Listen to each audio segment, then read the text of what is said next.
रघुवंशम का 16वां श्लोक, जिसमें महाकवि कालिदास कहते हैं कि राजा दिलीप में भयंकर तो गुण थे ही, उसके साथ मनोहर गुण भी थे। दोनों ही गुण एक साथ उनमें निवास करते थे।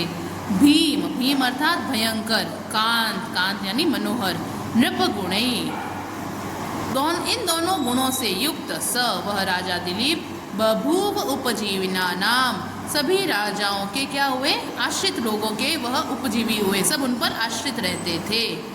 अदृश्यश्च अधिगम्यश्च, अदृश्य और अभिगम्य क्या कहते हैं कि जिस प्रकार आश्रय से युक्त भी होता है और भयंकर भी लगता है। कौन? रत्ने रिव अवार्णव, अर्णव अर्थात समुद्र, समुद्र रत्नों से युक्त होने के कारण अपने को मनोहर लगता है, और उसके अंदर यादो रत्ने जल जीव, यादो यानी जल जीव, जल और जीव होने के कारण भयंकर भी लगता है। उसी प्रकार राजा दिलीप थे, जैसे समुद्र उसी प्रकार राजा दिलीप, उनमें भयंकर गुण भी विद्यमान थे और मनोहर गुण भी विद्यमान थे। 70वां श्लोक, रेखा मात्रमपि शृण्वाता मनोवर्त्मन परम न व्यतीयु प्रजास्तस्य नियंतुर्नेमि वृत्तयः। रेखा मात्र भी, इंच मात्र भी उस राजा दिलीप से, जो उनकी प्रजा थी, वह थोड़ा भी उनके आदेश का उनका अनुगमन उस प्रकार करती थी, आदेश का उल्लंघन बिल्कुल भी नहीं करती थी। जिस प्रकार नियंतु अर्थात सारथी के आदेश में ही नेमि प्रत्यय, रथ के जो पहिए हैं वह चलते हैं, उसी प्रकार राजा दिलीप की जो प्रजा थी, रेखा मात्र भी उनके आदेश का उल्लंघन नहीं करती थी। इस प्रकार राजा दिलीप की शासन की प्रशंसा की गई है।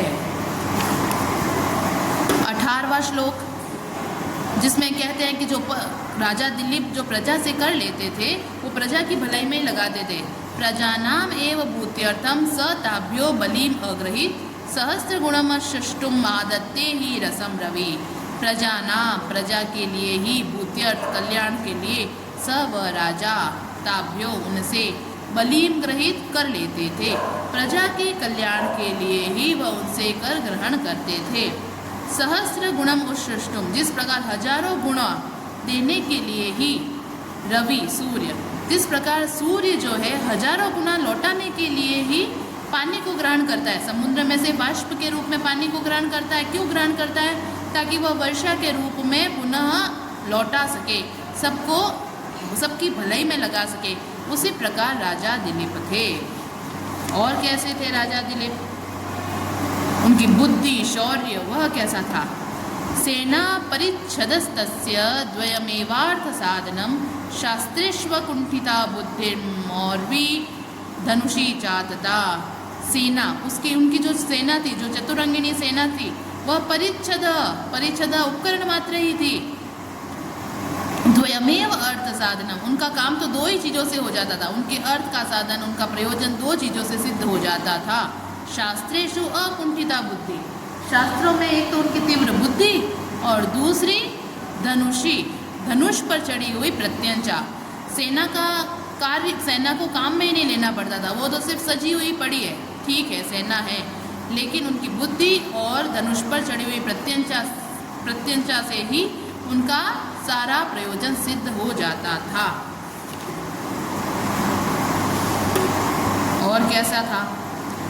तस्य समृद्ध मंत्रस्य गूढ़ाकारेंगितस्य च फलानुमेया प्रारंभा संस्कारा प्रार्थना इव।